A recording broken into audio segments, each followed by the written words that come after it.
I even added narration. Gotta go now. Gotta go now. Gotta go now. Gotta go now. Gotta go now. Gotta go now.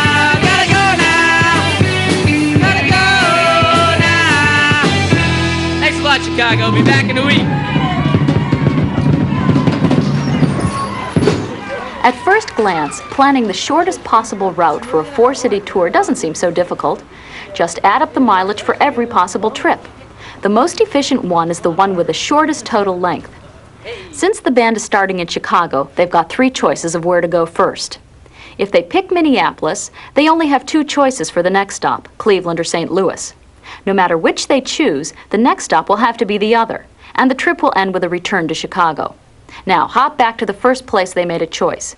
If the band picked St. Louis instead, we could work out the same kind of diagram. And of course, the same applies if they go to Cleveland first. Well, that seems to be all the possible trips, 6 of them. But compare the first one and the last one, and you'll see that the cities are in the same order, just reversed. What seem to be 6 different trips are really only 3 distinct ones. This one is clearly the shortest. You go straight up to about that far. I don't take a left in. I don't understand the map, Rob. I mean, But what if the band is an overnight success, and their next tour involves 25 cities? hey, it's here. All right, let's go. Let's go. Rock and roll, guys. There's an easy method that will always tell us how many possible trips there are. Hey, we really have no idea where we're going.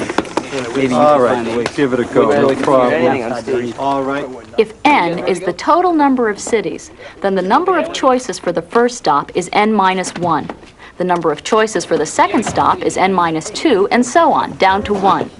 To find the number of different routes, we multiply out and divide by 2, since half of the trips are counted twice. Drive on, driver. The formula tells us how many trips there are. Actually laying out every possible tour and adding up the mileages is a procedure mathematicians call an algorithm. But this algorithm is not what you'd call airtight. With a 25-city tour, it could take a computer 10 billion years to list all the possible tours. So we're back to where we started, only this time we'll use a different strategy. We'll keep moving on to the closest possible city, also called the nearest neighbor. Starting at Chicago, the closest possible choice is St. Louis, only 300 miles away. From there, the closest place is Cleveland. Now, from Cleveland, the closest place is Chicago, but remember that our goal is the shortest trip that visits each city just once. So from Cleveland, we're forced to make this relatively long link to Minneapolis, and then back to Chicago. But the trip we planned with the nearest neighbor method is not the shortest possible one. So we have a trade-off.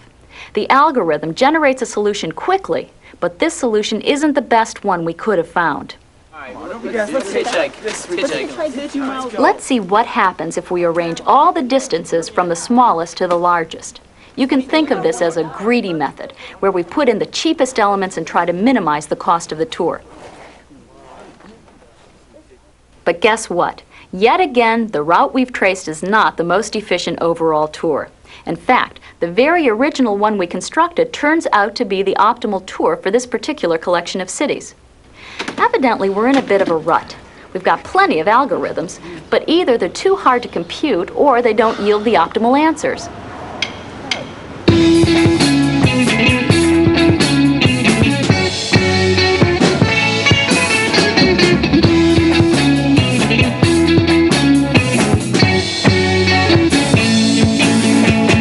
And that's why the traveling salesman problem has mathematicians so intrigued.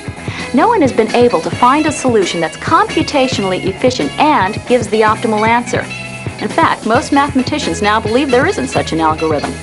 So what do? We settle for methods that are computationally efficient and reasonably close to optimal.